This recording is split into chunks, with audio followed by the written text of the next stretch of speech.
So, Nick, I want to thank you for taking the trip from Chicago. When did you get in this morning? Yeah, about an hour ago. Of course, the plane was delayed, hustling to hurry up and get here. I landed, ate, got in an Uber, came here. Oh, wow. And I'm flying back home tonight. I was thinking about staying, but we still got stuff in boxes. We literally just moved there a week ago, and my wife's there waiting for me, so... Well, congrats on the move, Yeah. and thank you for just literally landing and shooting right over here. PBI you flew into? Yeah. Direct flight, wasn't too expensive. 20-minute drive right over here. Yeah. That's and awesome. Kevin, thank you for having me on too, man. I like talking about this stuff, which is why I came down here, and you seem like you got a pretty good show going on here, promoting a positive message, man. Yeah, I appreciate that, man. Yeah. It's funny, like where the show has really, like where it's gone in the last year. Last year, my goal was to just help one person. Each show that I do, I want to just help one person. Mm-hmm. And the amount of people that have reached out, that is the most rewarding thing. I don't care if I chart on Apple, if I chart on Spot. I mean, it's cool, but those things don't make me happy. All right. You know how it is. As a fellow alcoholic, it's cool for like a couple days. And then you get the adrenaline dump and you're like, meh, right. What's the next thing? What's the next chase? What's the next high? The most rewarding and fulfilling thing, and this is side by side with recovery, is just helping another person. Mm-hmm. When someone reaches out and they say, listen, I started watching your show, it encouraged me to go and get sober. I have 32 days of sobriety today. Oh, nice. I'm like, oh, yeah, that's it. That's exactly it. Yeah, I admire that. I appreciate that, man. And that's kind of why I wanted to write this book. Somebody suggested it to me years ago after I did a few open talks talking about my addiction and recovery. And after some of these talks, people were like, holy shit, Nick, you got to do something with your story, man. Your story's pretty wild. And very low bottom, homeless, sleeping in dumpsters, abandoned boats on the streets of Detroit, and I came from a normal middle-class suburban home, man. And I kind of looked like this too, even throughout my addiction. So I took care of the facade so I didn't look like a junkie. Yeah. But yeah, it was very low bottom. And then recovery too has been amazing. I am still in shock that this program and these principles transform my life. And that's the main message with the book, man, that things can be different. And yeah, kind of in the preface, I said exactly what you said. I just want to help one soul out there. And people have been reaching out, man. It's kind of, it touches the heart, man, Yeah.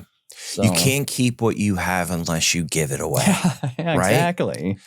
Yeah. So you just celebrated 10 years of sobriety. Yeah. So 2015, May 31st, 2015 is the day you got sober. Yeah, May 31st. Couldn't take the pain anymore. It's crazy. It's been a decade since you got sober and you're still sitting here saying, I can't believe that I get to live this life and you've turned everything around and it's been that long. And I say that because I can relate. Mm-hmm. It's been 7.5 years for me and I'm constantly like, I can't believe I was afforded essentially a second chance at life. Yeah. And I think it's very important for the listener, for the viewer to know that it is possible because, days or when I was using, especially right before I got sober, I couldn't fathom another life without drugs or alcohol. Yeah, me either. But I kind of started getting hope from people in the recovery community. And I remember my first little glimpse of hope. I was actually in Livingston County Jail, and this guy, Tim, was bringing these recovery meetings into jail. And I was in there doing 90 days for larceny because I had to steal to support my habit. And that was the first time I thought, holy, maybe there is a solution to this madness, because I had never seen or heard of people that drink and drug like us get sober. They just all die. And I figured that would probably happen to me. But he planted a seed of hope in my head.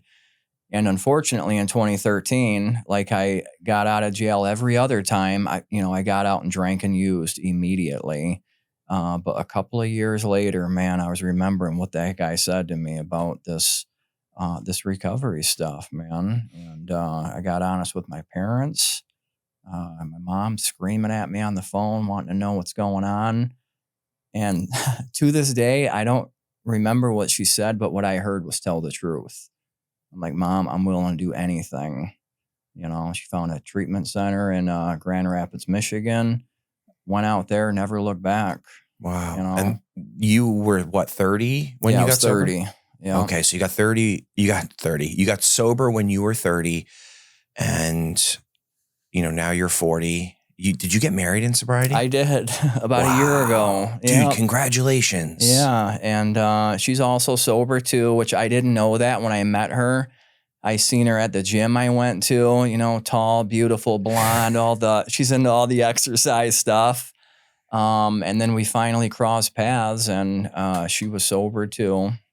I actually was dating someone else at the time, but the universe works in mysterious ways. We got married last June 15th and a fairy tale wedding. Wow. And all of my groomsmen too, they're all sober. My best friends, I met in recovery, man, and we're all pretty tight knit, man. And they continue to help me today because I still need help. You're doing it, man.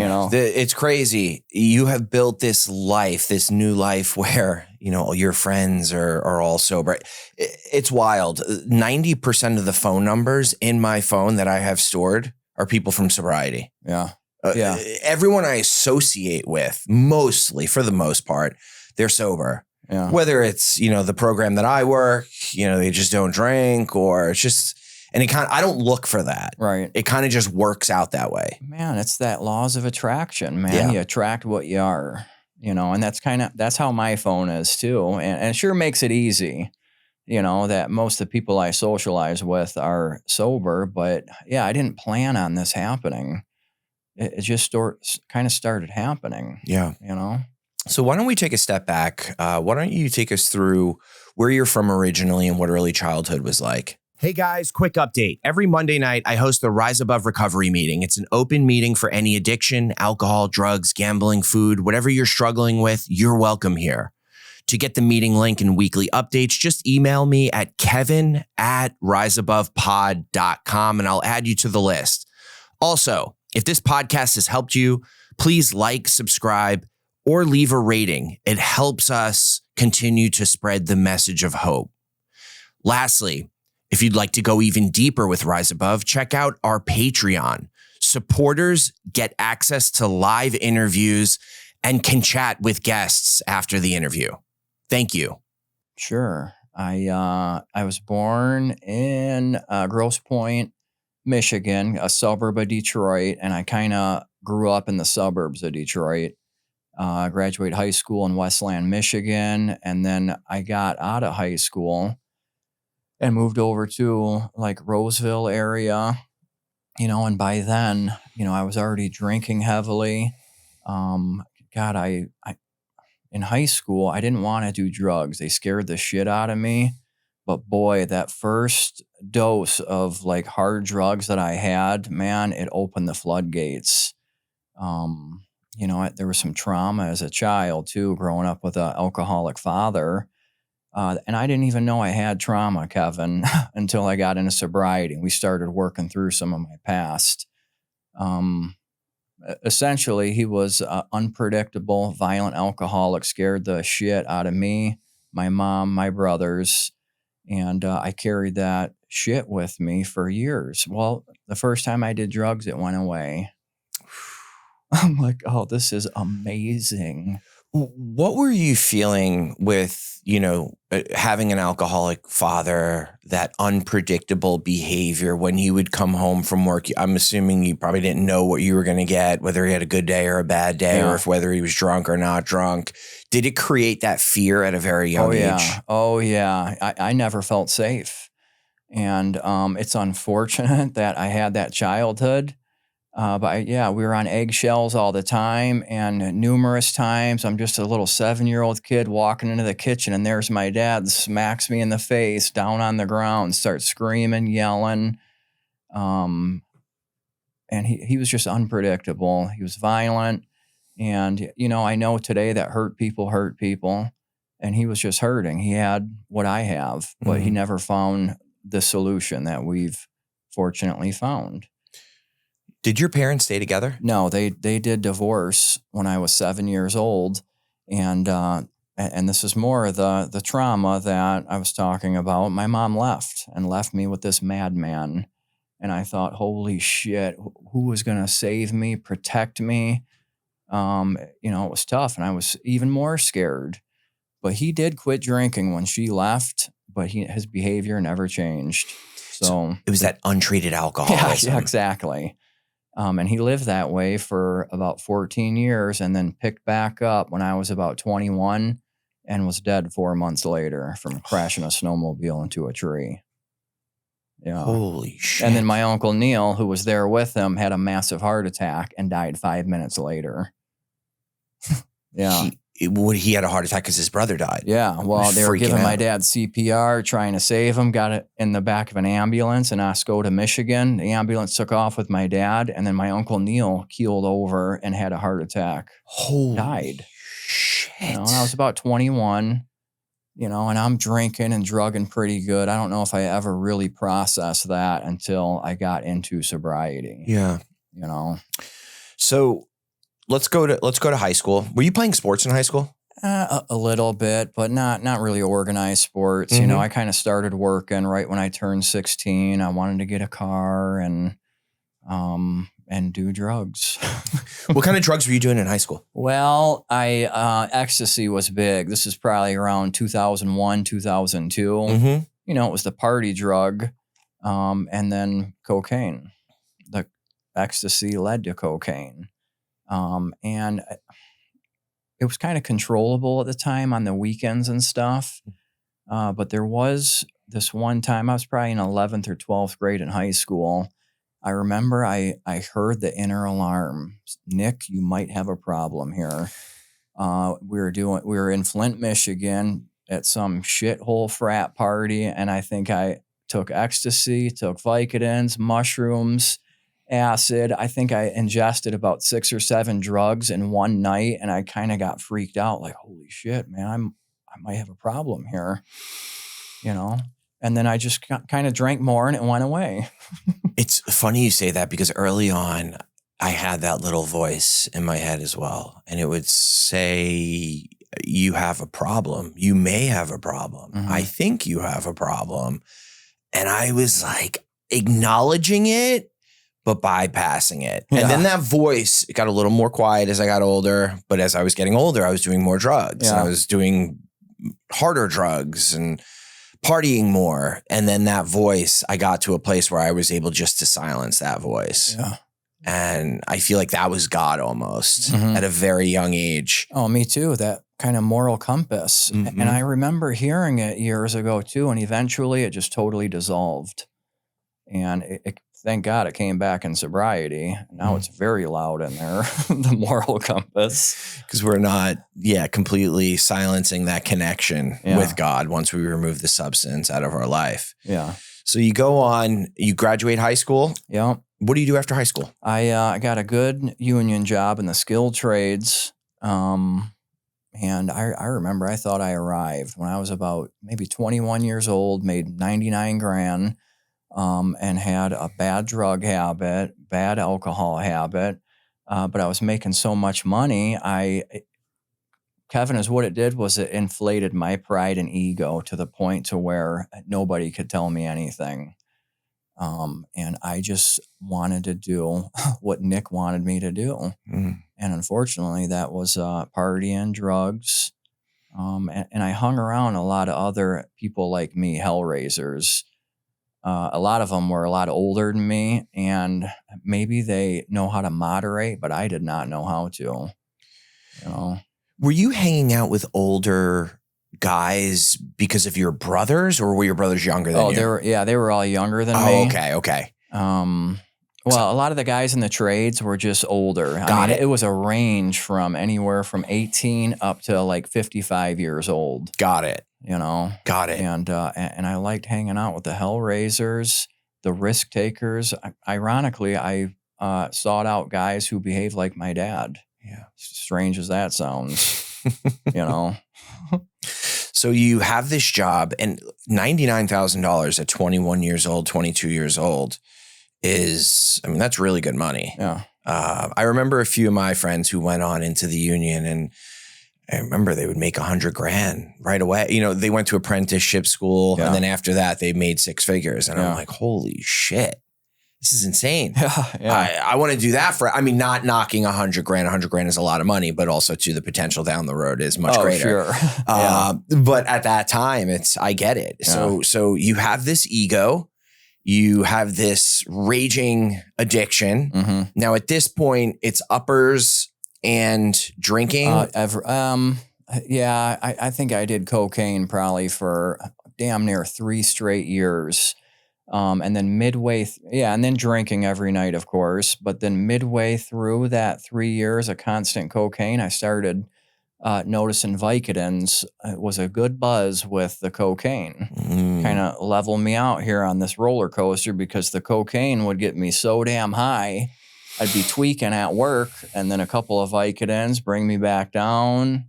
And of course, I've been in the emergency room for playing that game too. I thought my heart was going to explode one night. I remember laying in bed and my heart just started racing. And by the time the ambulance got there, it was beating at about 195 beats a minute. Shit. And I'm crying to my girlfriend. I'm like, Amber, tell my mom I'm sorry. I love you guys. I don't think I'm going to survive this. And then they gave me some nitroglycerin, took me to the hospital, did some cardiac imaging, making sure I didn't have any heart damage. And I was like, I'm not doing drugs anymore. But 3 months later, I was right back doing coke again. I couldn't stop.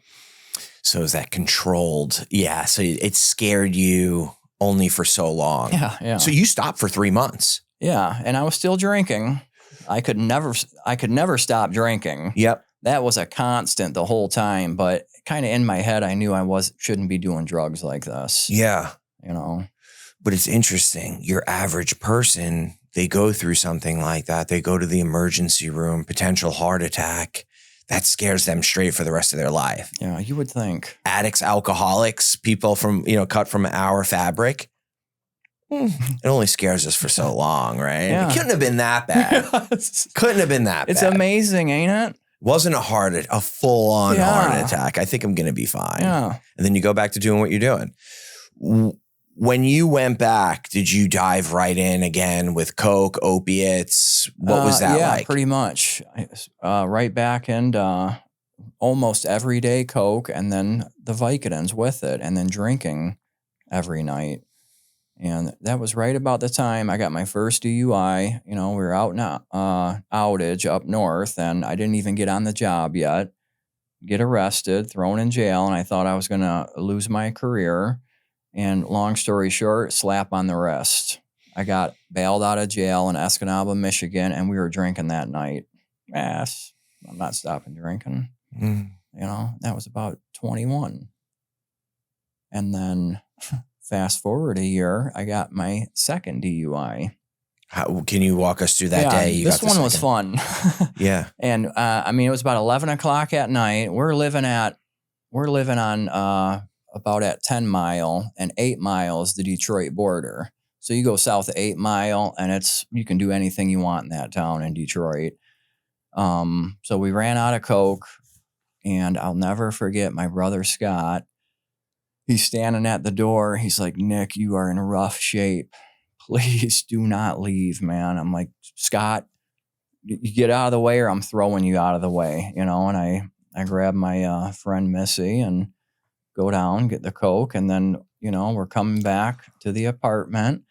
And of course, we can't wait. We're in a hurry, and I got my license. I'm smashing up lines on a CD. I'm dating myself.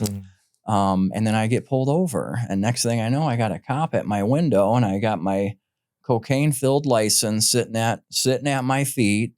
And the cop's like, Nick, give me your license, man. What are you guys doing? And I'm like, well, my license is filled with powder. I didn't know what to do. And this is one of the first times I remember my body making a decision without my permission. I just slammed the truck in gear and stomped on the gas because I didn't know what to do. So I knew I had about 30 seconds to throw we had Vicodins, weed, cocaine out the window. We had an open fifth, a Seagram 7 in the console. And I'm trying to get out to grass shit, and I got this cop chasing me, and for some reason, I think I can outrun him in a Silverado.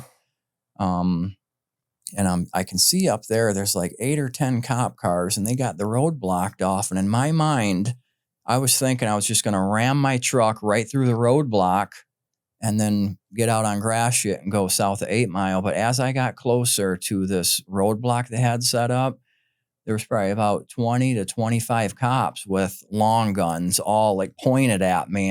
And they were going to start shooting if I didn't stop, and that kind of snapped me out of what was going on, and that was how a lot of my addiction was. I kind of refer to it as being hypnotized.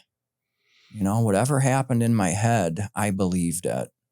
Did you get the drugs out the window at least? Yeah.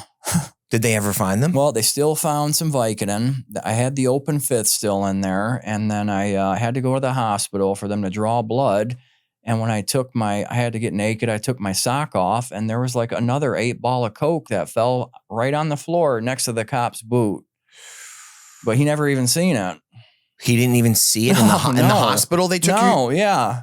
Oh, my God. And the cops took off, and I can see that sack of Coke sitting down there. So I'm like, nurse, can I go to the bathroom? Did she let you? Yes. And you grabbed it? Yeah. Did you? Ended up doing all of it within about an hour. Oh, my God. Tweaking in a hospital, like a dope fiend. That, no offense, that actually sounds miserable. Yeah, it was. You're in a controlled environment doing Coke, and you got to act normal. It was, but I couldn't resist it. Yeah, I get it. I couldn't say no. I did Coke once on an airplane. Oh, that would be tough. It was the worst decision I ever made in my entire life. I had a gram of Coke with me, and I was going up to security. I was young. I was probably 20. And I was going with people, and there was an adult on the trip. And I got all nervous, and I just shot off to a bathroom. I'm like, I'm not going through security with this.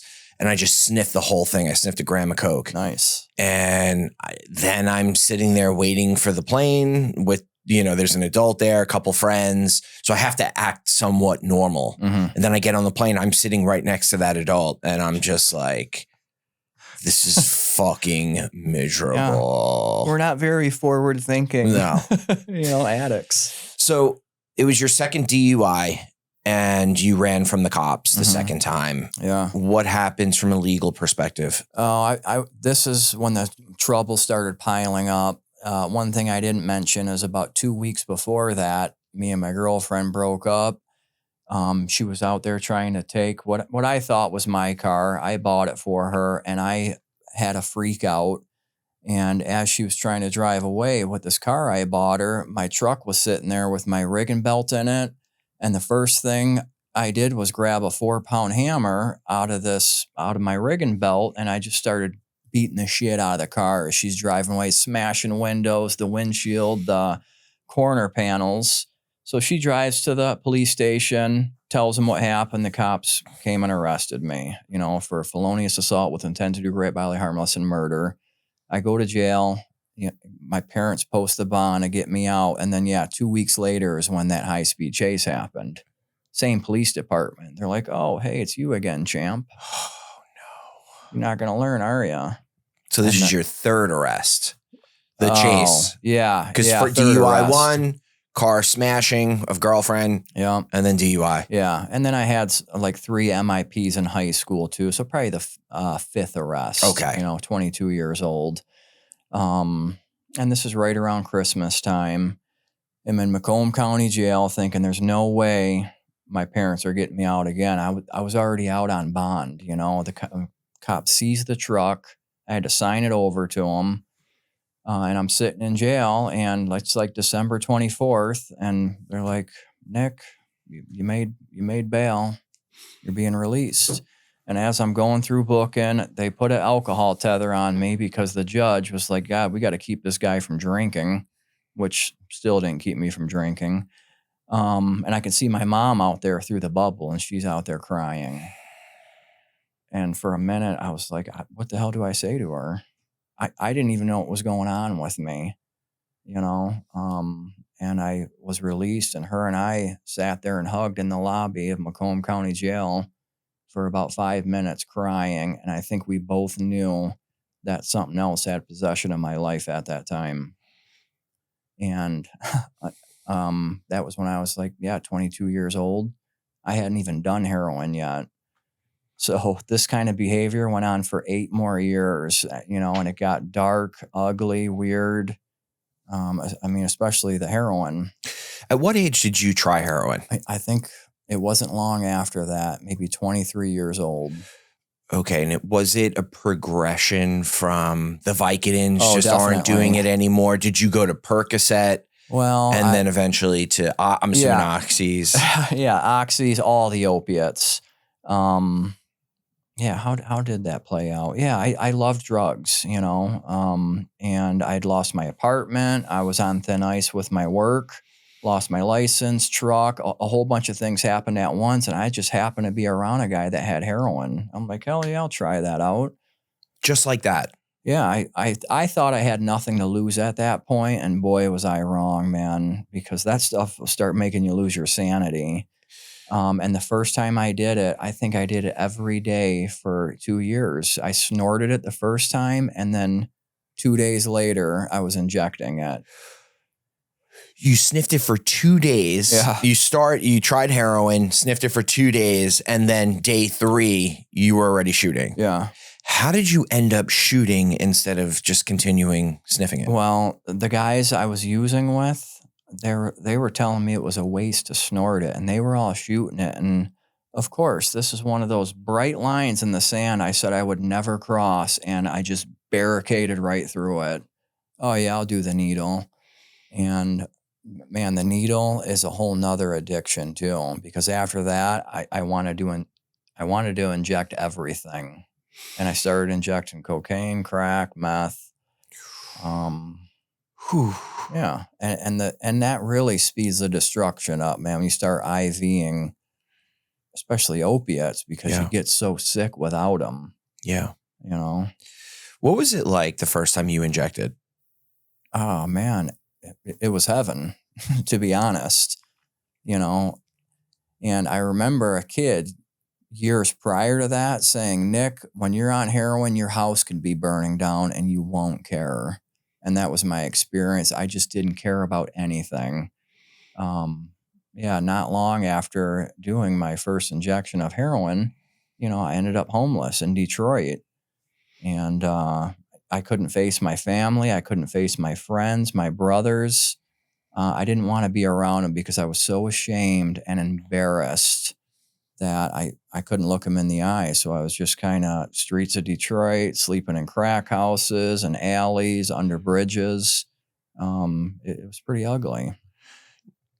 Now, did your family have any idea that you were using, Vicodin, sniffing coke, and then eventually moving over to heroin? Yeah, there were some signs.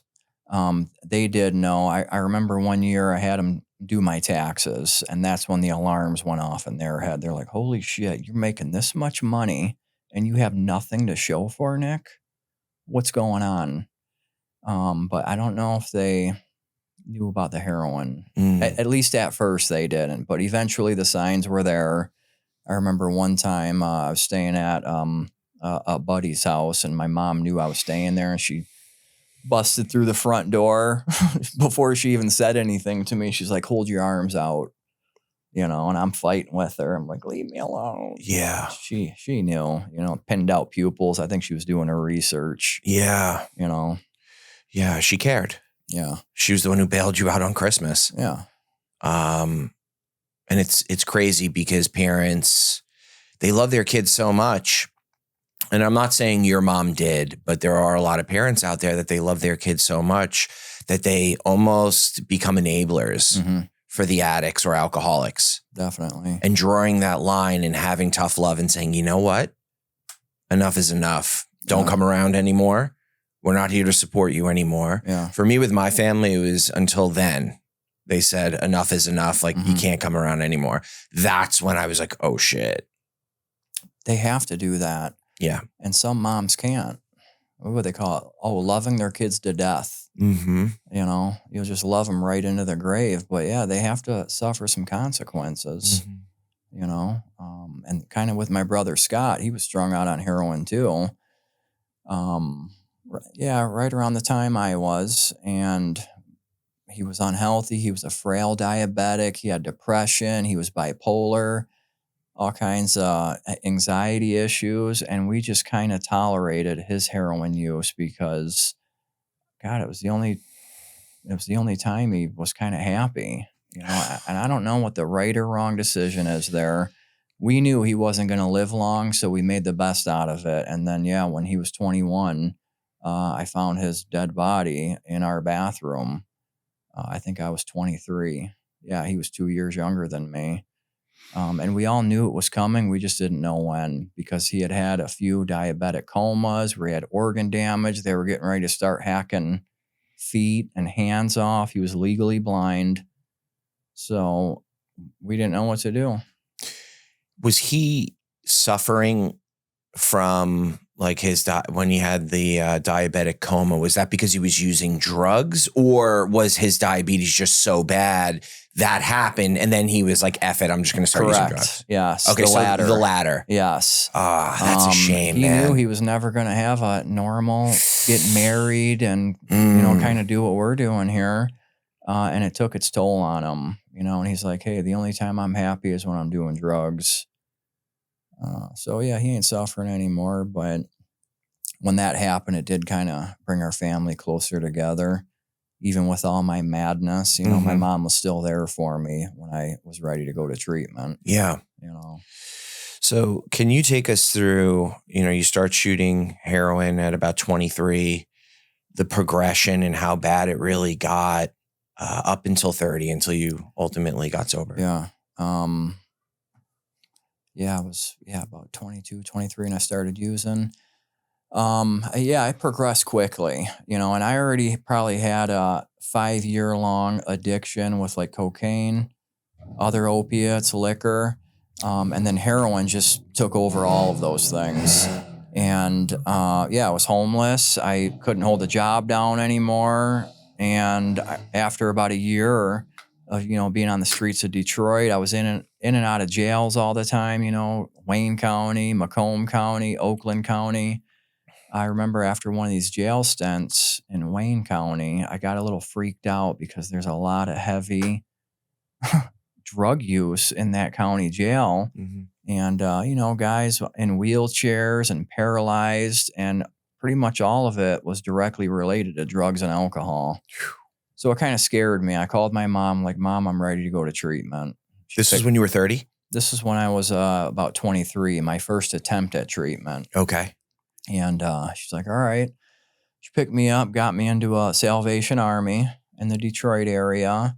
And unfortunately, I just wasn't ready. She gave me some money. She's like, Nick, I'm getting ready to go on vacation for 2 weeks. Here's $100. I was on like day 2 sober in the program. Yeah. And she gave me the money. I walked right out the front door as soon as she left, back to Detroit, back to being homeless, not giving a shit where I was going to sleep that night. I just had to get the opiates in my body. So, all right, this is a good learning point for parents or just loved ones of an addict or an alcoholic who are listening or watching. Giving money to an addict or an alcoholic, obviously when they're using, it's not good. Yeah. But even early in sobriety, you had 2 days. That's a trigger. We're not ready for that yet. Yeah. That trust needs to be built back. Yeah. She was a little delusional. She thought, Nick, you're going to be a one and done here. One treatment center. You're going to be cured. Yeah. Yep. And I remember one of these social workers even told my mom, hey, this is his first treatment. Do not get your hopes up. You're in for a long haul here, hon. And yeah, that was when I was 23 years old. So yeah, I lasted 2 days in a treatment center, went back out being homeless until it started getting cold. And I'm like, I called mom back up again. All right, mom, I got like 5 more charges for stealing stuff and robbing and entering without owner's permission. I'm ready to go back to treatment. So this is in the fall now, and I ended up completing that program, but I still wasn't convinced that I was an alcoholic. I knew I can't do heroin, but I still had reservations to drink. And yeah, I graduated after 6 months of inpatient, and the night I got let out of that facility, I ended up drinking. How did that go? Not good. That went on for about another 5 years straight. Yeah. I could not stop. And I guess I should say that there were some small moments of being drug free, but never alcohol free. Yeah. You know? Yeah. I identify. I'm like laughing over here because I identify so much with your story. I attempted sobriety so many times, maybe 20 times. And I always would take the drugs out of my life and start drinking. Yeah. Or I would do complete abstinence, work no program. After 6 months, I would be like, no, I can just drink. Opiates were my thing. I can just have a drink. And you know what's crazy? Like the first 2 or 3 nights, I would get away with having 5 beers, 6 beers, maybe 8 beers. Mm-hmm. But then after that, very quickly, it goes to I'm blacking out. And then it goes to, I can just get a perk. You know, just get a perk, a couple perks. Yeah. And then it goes right back to where it was. You can't have just one. Just one. What was one of the craziest things that you saw on the streets of Detroit? I remember, this is prior to the heroin. You know, we were down there copping coke, me and my brother Dave, who also was a heroin addict too, with me and my brother Scott. I had my girlfriend Amber and my friend Carl, and we were down in bad neighborhoods, you know, suburban kids trying to get coke, and we couldn't get it at one spot, so we left there, and I knew another place to get it, and I'm beating on this guy's door, this Rob guy who I know pretty well, and he finally lets me in, and it looked like he was hiding out in there. I'm like, Rob, what's going on? And next thing I know, I hear a car smash into the front of the house. And I look out towards the front of the house and I look back and Rob's gone. Bolted out the back door. He's hopping fences. And I panicked and ran too. So, and I hopped a couple fences and I'm like, dude, I got my truck there, my girlfriend, my brother, and my friend Carl in my truck in the driveway. So I kind of stop and I can hear somebody is just destroying this house. They're throwing TVs out the window, smashing all the windows out. And I was scared shitless. I was like, dude, I'm not going back there. I don't know what's going on. And unfortunately, my girlfriend and brother and friend is in the car. So I call Amber. I'm like, hey, what's going on? They're like, Nick, 4 guys just pulled up and kicked Rob's front door in and they're in there destroying his house. So I'm on the phone with her and she's like, all right, Nick, looks like they're taking your truck with them in it. They go to this Elam's bar, a real shithole bar in Detroit. And they have my truck, my girlfriend, my brother, and Carl. And they walk into this bar and this is a biker gang. This is the Vigilantes. They walk into this bar and tell everyone to get the fuck out of there. And they're trying to bait me because they knew I had the money for the drugs and they just wanted me to come meet them to give them all the cash I had on me. And I didn't know what was going to happen. So I call 911 and tell them what happened. And they're like, hey, sorry, we don't have anybody available to come help you. And I couldn't believe it. It was like I was in another country. I'm like, did you hear what I said? I'm like, I'm from the suburbs. You motherfucker.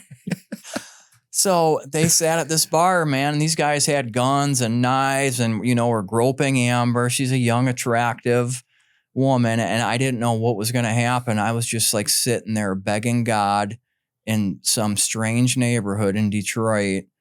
And after about an hour of them calling me saying, Nick, you better come meet us. You better come meet us. They finally, I guess, gave up and gave the truck keys to my girlfriend and said, this is your one free pass. Get the hell out of here. And that sticks deep with me because I thought they were all going to end up dead, rape, murder stuff, you know. And I guess we dodged a bullet there. Did Amber break up with you? Eventually. Yeah. Once she found a syringe in my pocket, that was the deal breaker for her. So it wasn't long after that event that I started doing heroin. Yeah. And I'm like, dude, we've been doing coke and Vicodins every night, but heroin's not allowed, which it is a different drug. Oh, yeah. When you're shooting heroin, it's a whole nother line that you're crossing. Absolutely. I mean, listen, addiction doesn't discriminate, right? Mm-hmm. Just because, and I don't want people to hear this and say, oh, well, okay, I'm doing coke. I'm not that bad. Right. I have time left. No, it's just a matter of time. Yeah, exactly. So, okay. So can you take us through how you ended up ultimately getting sober at 30 years old? Kevin, a lot of it was trial and error, you know, and I see a lot of people struggle with this stuff. And in hindsight, I look back at all my trials and errors. I tried everything out there to quit drinking. I tried religion, church, numerous rehabs. But in the end, man, I was in so much pain inside. I couldn't take the pain anymore. And, you know, I'm begging God, please, if you're real, whatever you are, help me out of this, God. And eventually that prayer got answered, but it was in an unusual way. And it's what I think is God wanted to make sure I was hurting bad enough that I'd remember it for the rest of my life because I am so stubborn. And today, when I think drink or drug, I think pain. And I don't want that. And it was more of a spiritual bottom than a physical because I've slept in dumpsters and went back out to drinking. But yeah, my last week of drinking, you know, I'm crying and screaming and confused, bewildered is kind of in our literature. That was me. I had a spiritual experience. And I remember sitting on my couch begging God for help. And I actually like left my body and I was like up there looking down at myself, sit here and chug liquor and inject heroin. And I remember thinking, if I'm up here, then who the hell is that? And something changed that day. You know, that was, I think, a couple days after that. My mom called me bitching. I told her the truth. I'm strung out. I can't stop. I'll do anything. And then she found me that treatment center in Grand Rapids. And from there, kind of plugged into some 12-step stuff, which I was very skeptical of at first because I didn't have a good batting average with successful recovery. Yeah. You know? So you go to this treatment facility. Were you in there for a month? Oh, it was long-term. 6 months inpatient, and then I stayed there an additional 6 months while I worked, save money, get enough to afford my own home and move out of there. What did the long-term treatment do for you? And I'm asking you that because when I first got sober, I'm like, no, 30 days in and out. And then I can go right back to my regular life. Everyone needs me. Everyone depends on me. My job can't move forward without me. What did it do for you living in a long-term controlled, sober environment? That was very helpful for me because I could not get sober. The hardest part of my journey was getting sober.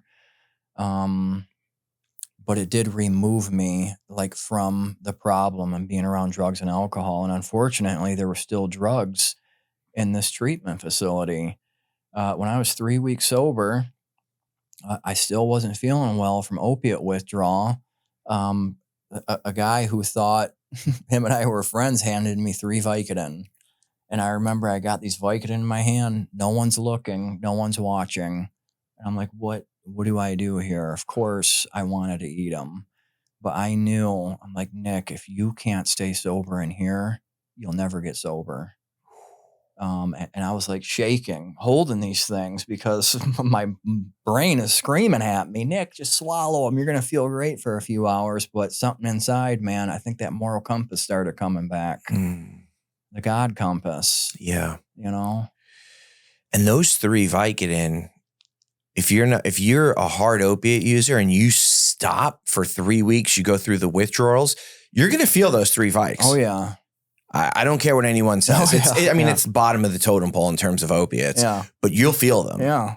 Feel good for what? Maybe the evening. But then after that, we know once you play the tape through, it's like, then what? Right. So I went and turned him in. I went to the housing manager. I'm like, hey, this is the guy that gave me these, man. I came here to be in a safe environment. Wow.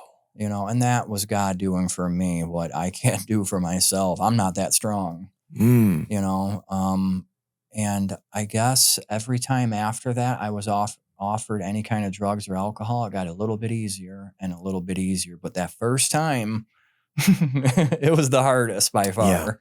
Yeah. You know, what was the opiate withdrawal like for you? Generally, it's the most pain I've ever experienced. I've detoxed in so many jails, so many times, throwing up, diarrhea, constipation, you know, freezing while sweating, and then the pain, like down to your bones, the back pain, the femur pain. And this is like another miracle. The withdrawal, it came, but it was just a fraction of what it usually was. And I still can't explain it to this day. The very last time. That was my biggest fear, was withdrawing from heroin. You know, I had a nice habit going, probably $100 a day. And I was just going to cold turkey it and go into this treatment. And I was scared shitless because generally I feel like crap for about 2 weeks. And I don't know what happened. I was able to function, you know, and I think being around other guys in the facility kind of helped me, knowing they were going through it. Hey, if they can do it, Nick, so can you. Yeah. And I do remember throwing up a couple of times, but it wasn't that intense, severe, crippling pain that I usually get. And I think it was another God thing. That's amazing. So you're in this facility. Well, you transfer to the long-term one after inpatient, and then you're in essentially controlled sober environment for about a year. Can you take us through after that year, once you really start to integrate back into the real world, what that was like and what you did for your recovery? Yeah. To be honest with you, I was scared to leave the facility because I seen a zillion guys leave that place and then they were back 30 days later, you know, 40 pounds later. I'm like, dude, you just graduated and you're already back. What'd you do wrong? Yep. I'm like, man, I'm not going to make it. I'm not as strong as these guys.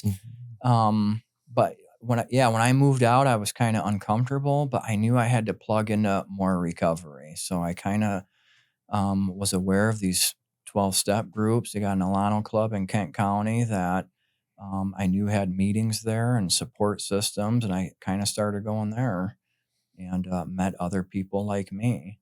And one of the problems, I think, with some of these treatment facilities is when I left this one, the Salvation Army faith-based program, they kind of handed me a Bible and were like, all right, Nick, you're healed. And that was not my experience. You know, like I'm healed and now you're just going to go out and live your normal life. But I'm 10 years down the road now and I'm still working on my recovery. Yeah. So I just kind of learned that again by trial and error. Hey, I got to plug into this maintenance recovery, if you will. 12-step stuff. And I was skeptical of it at first, but you know, I met a lot of people that were 10, 20, 30 years sober that drank and drugged like I did. And that gave me a lot of hope. Yeah. And they looked comfortable and content and happy. Yeah. Like, man, what are you guys doing here? Yeah. So I talk a lot about on my show, drinking, drugs, even, you know, if you're struggling with gambling, sex addiction, whatever addiction it is out there, those are all symptoms. The problem lies within and doing the work on yourself. There's a reason why we have to numb out. There's a reason why we don't want to feel. What did you learn about yourself in that process? Yeah. Well, you're right. Nick is the problem. I was naive early on. I thought, hey, once I quit drinking and drugging, I'm going to be normal again. And I was sober for about a year and a half, and I still didn't feel well inside. And that was kind of when the work started, looking at my past, talking about a lot of my trauma, and learning why I drink, and I had a problem with reality. And I don't know why. Maybe it's just the way my brain was wired.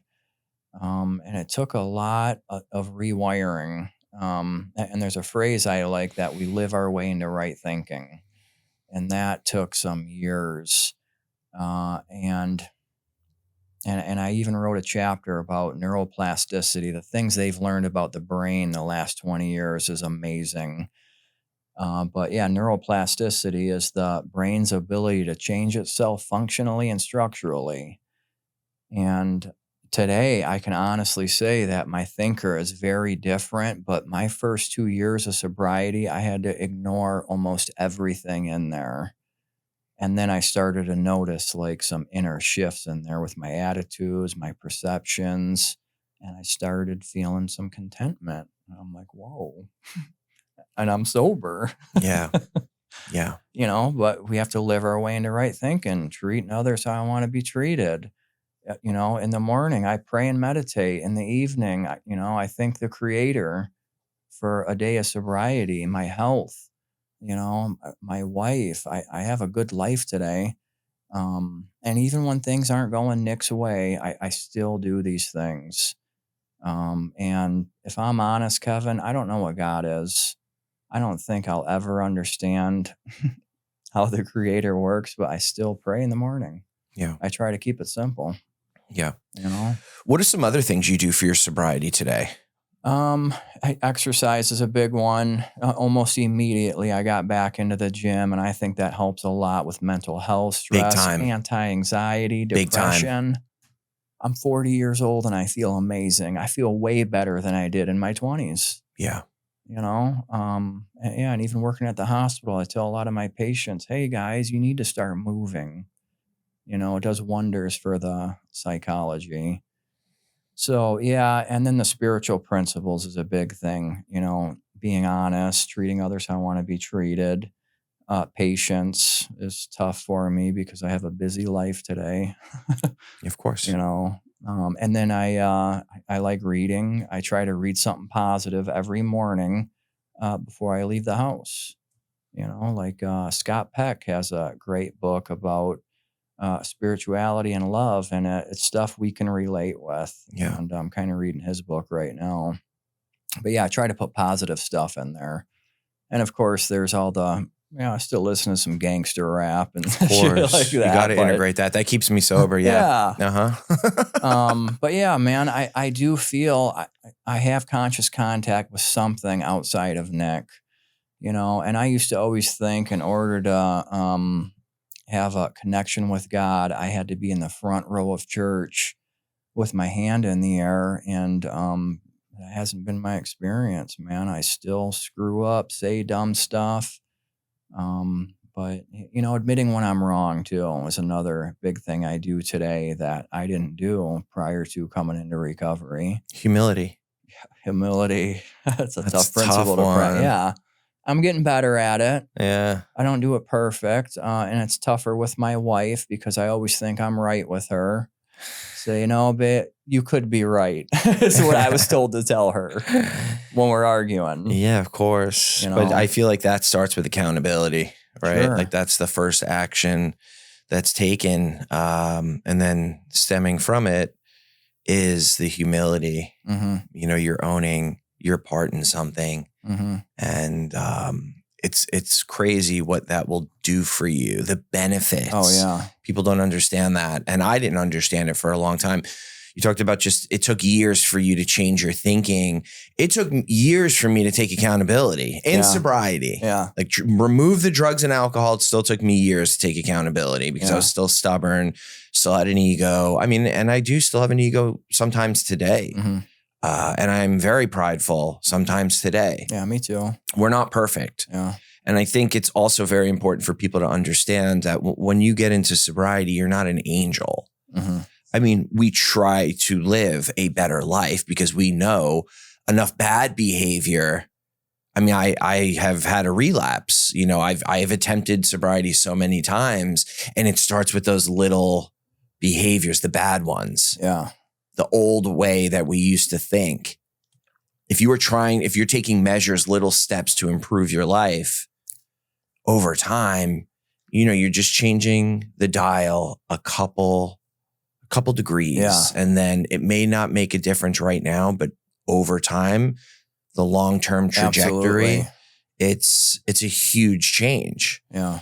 I want to go back to, you know, you talked about meditation. Mm-hmm.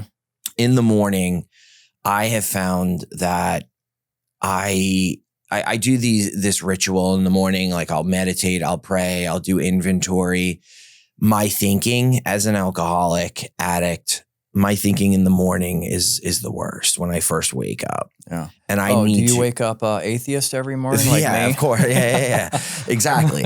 And it's just the bad thinking and like you're a piece of you know, like you're not worth it, or just all these bad thoughts. Well, first off, that is normal.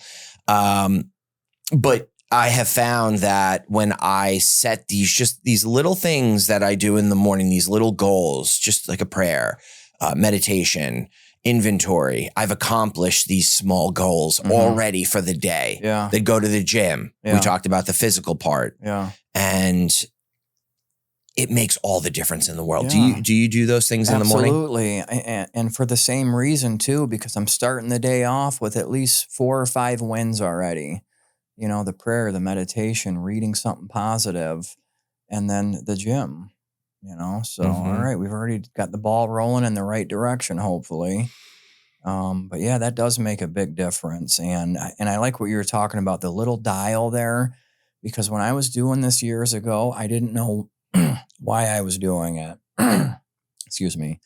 And it didn't make sense, you know, but for somebody who lived his life with instant gratification, this delayed gratification took some getting used to.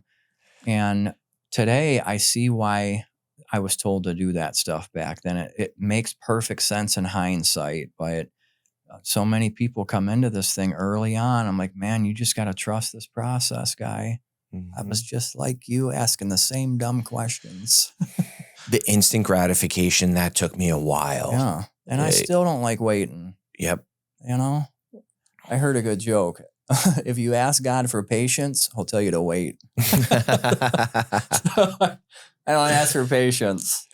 But yeah, and then progress is paper thin too. You know, I never notice it while I'm in it, man. But man, my life transformed after 10 years of like applying these principles. And they told me, Nick, you only have to change one thing, and that's everything. And that's a tall order. And I honestly don't feel like I like consciously made the changes.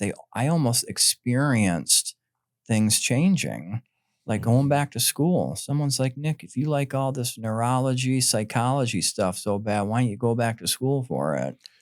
You know, did you end up starting medical school? Well, no, you were going to go. I was in I was going to do med school, and then the universe bumped me into a kind of a step lower into cardiovascular perfusion school.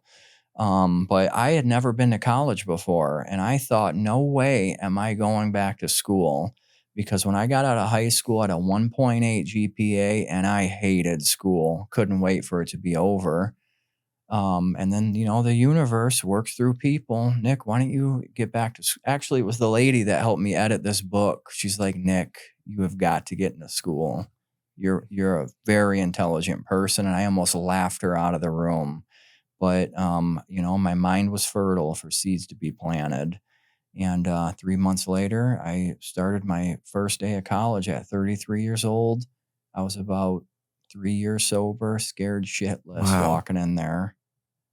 I was so scared, I almost wasn't going to walk into my first class because my mind was like, Nick, it's too late, you're too old, and you're too dumb. And that's all that fear stuff we talk about, which I'm still working on today, fear. Mm-hmm. But God works in funny ways. As I'm walking to class, I bump into another friend of mine from recovery who's also my age. And I'm like, hey, what are you doing here, man? And it was like, he was like an angel, man, there to comfort me and say, Nick, it's fine. There's your class. Get in there. Yeah.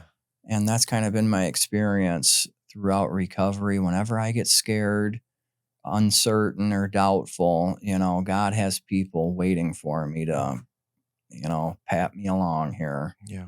And, and I did phenomenal in school. Fell in love with science, philosophy, chemistry, physics. I took some hard classes and recently got into a cardiovascular perfusion program, which is one of the most competitive programs in healthcare. And this is all like God stuff, we're given a new life. That's great. That's great. What has helping others in recovery done for you? Man, that is I think that's one of the most important things we do as service work. And I read in a book not long ago, I don't know if you ever heard of the hedonistic paradox. It states that those who seek happiness for themselves will not find it, but those who help others will. And I read that a couple of years ago, and it spoke right to my heart because in my 20s, I helped nobody but Nick, and I was miserable.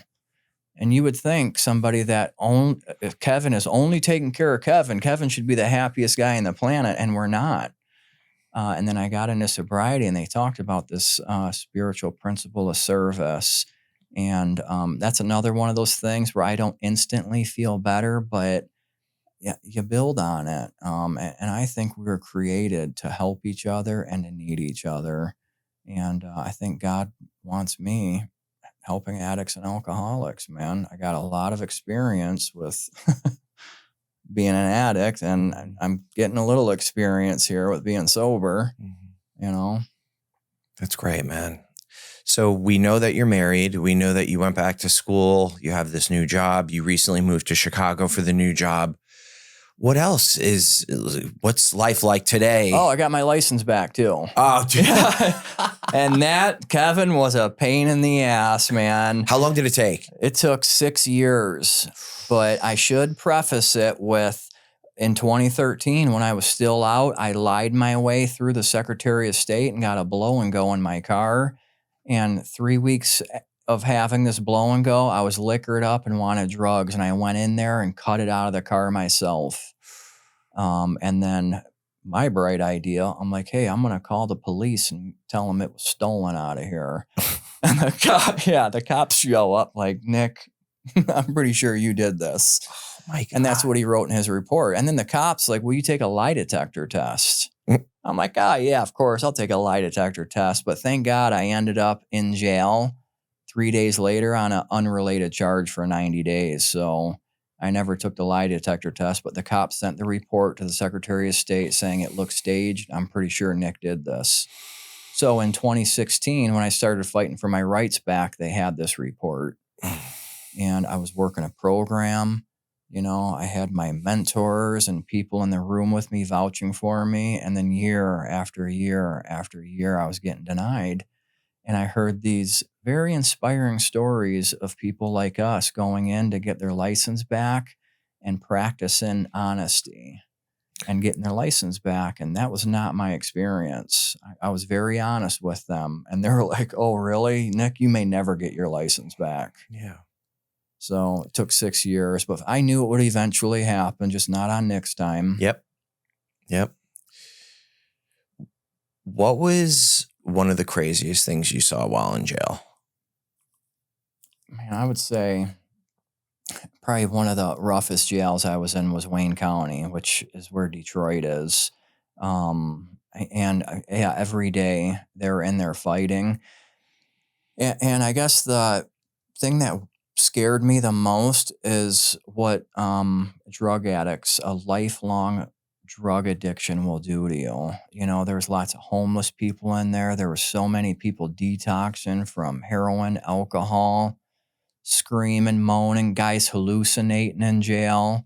You know, I remember one guy in the middle of the night, like gets out of his bunk and he's got a water cup and he's going to the mop bucket, like thinks it's a drinking fountain or something, man. And then he's screaming for his cigarettes.